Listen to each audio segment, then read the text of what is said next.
Know to boost the chances of keeping your whole family healthy. 4 on Local 3 News. Download the Local 3 News and Weather apps now. You know, there are so many areas in our viewing area that are beautiful scenic spots, but boy, this morning we have picked perhaps the cream of the crop. Can you tell where we are?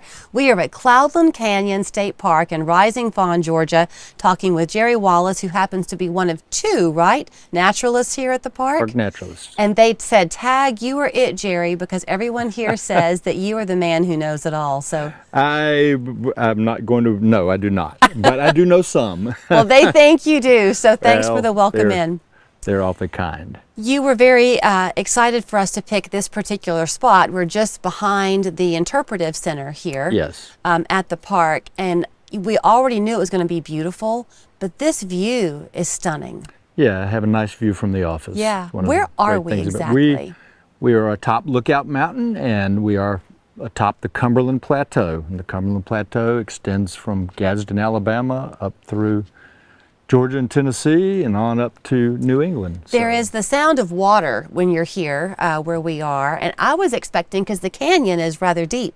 It looks rather deep. It is. And so I was expecting to see a river going through. It's actually a waterfall that I'm hearing. Is that right? You are. There are multiple waterfalls in the park. There are 2 or 3 main ones. Oftentimes you can see this one over here, but it's not running right now because we haven't had enough rainfall. But there are 2 other significant waterfalls, and that's one of the main attractions of the park here that people want to come to see besides the views. So you have options of hiking around the rim and seeing the views, or going down into the canyon itself and walking along the creek and seeing the 2 spectacular waterfalls that are down there. It is the second largest park in the state, right, it is. Of Georgia? Yes. So you're very accustomed to seeing an awful lot of visitors come through. We do.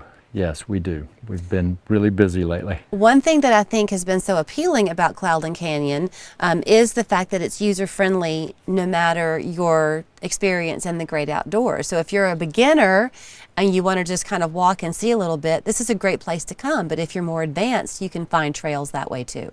That's right. We have everything from easy surface trails like the one that we're on, for folks that don't want to get out and do multi-mile hikes, but then we have other hikes that are more strenuous and more challenging. We have a 7-mile backcountry hike that goes over to the other side of the canyon and the other side of the park, with 2 very remote campsites back there.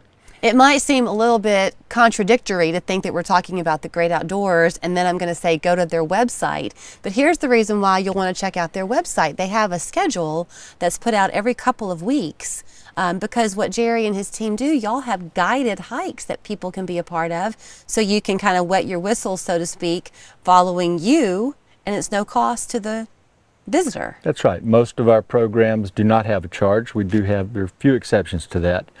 But we offer guided hikes and programs that we do out of the Interpretive Center where we talk about the different resources in the park and different plants and animals. And sometimes we have a program that's just specific to a particular plant or animal that we focus on. And then we do other more general programs and hikes on just about every trail in the park. So I know a little bit about you. I know that you are a man of many talents. I know. Well, I'm not sure who you heard that from and what talents that you're talking about, but yes, I'm old enough to have developed lots of interest during my life. I know that you can do, you're a big caver. That's what brought you here actually, right? It is. So, and that's a big part of the experience when you come out here to Cloudland Canyon. There are a lot of caves to enjoy and explore, and you, for a fee, people can go with you on those tours. Is that right? Yes, we offer a program through the park where we take people into one of the caves in the canyon. There are 2 significant caves, and we take people into the more friendly of those. So one of them requires rappelling and rope work, and we do not do that, but you can get a permit if you're an experienced caver to go into both of the caves. But we also offer a guided tour through the park and with the 2 naturalists where we provide all of the gear that you'd need and experienced guides and take you through Sitton's Cave. That's in the mouth of the canyon which is, you were giving me an education. I was asking Jerry before the cameras rolled about where we are, and I said, does this have a name? And he lit up. And you said, absolutely it does, and you began to tell the story. But once upon a time, Cloudland Canyon was called? It was called Sitton Gulch, and it was named after the Sitton family. They had a grist mill here in the area down in Trenton back in the late 1800s, and their name has been put on lots of geographic landmarks in the county here. So the canyon here was named after them, Sitton Cave was named after them, and Sitton Gulch Creek runs through the middle of it. So yeah, they lent their name to a few places. So you're out on these trails on a regular basis. Is every day a different day for you? It is, for the most part, yes. And one of the things that's different, and one of the most enjoyable things about this position, is the people that come here. So one of our main jobs is talking to people. So lots of people come through the Interpretive Center from all over the country and all over the world. And we talk to them and we share our love of the park with them and tell them about the resources that are here. Many so, yes, people, every day is different. Many people who are watching are going to go, oh, I love Cloudland Canyon. They come up here on a regular basis. Sadly, many who are watching perhaps have never come, so often you don't take advantage of what's in your own backyard. So it's an easy day trip for folks to make from the Chattanooga area, but you make it easy for them to stay if they want to. You've got all types of accommodations here. We do, and we can accommodate any level of stay that you want. We have cottages for those who don't want to get out into the outdoors, and we have walk-in tent sites, and we have backcountry. We have a backcountry trail with 10 sites on it where you park close to your car, but you have to hike into your camping site. And then we have walk-in tent sites that are not as far from your car that you can go to. And we also have a yurt village if you want to do something that's halfway in between a cottage and tent camping. So and some of the accommodations, but they're still pretty nice. Some are also dog friendly, correct?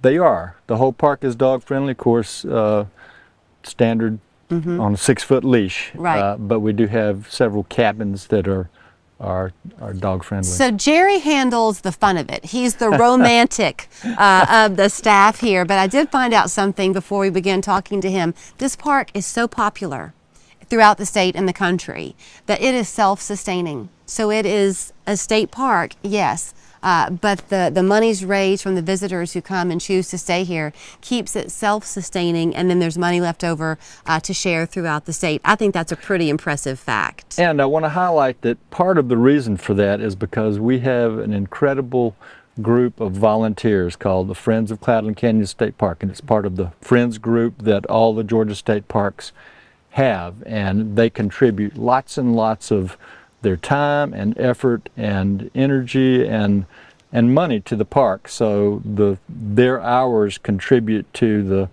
the money that we get from the state that comes back into the park. Well, I will so tell they're very you, important to our whole operation here. I will wrap it up by telling you a fun fact on me. When I was in college, before I got into television, I thought I wanted to work for the National Park Service and write for them. I wanted to write the brochures that would make the trails come alive for people.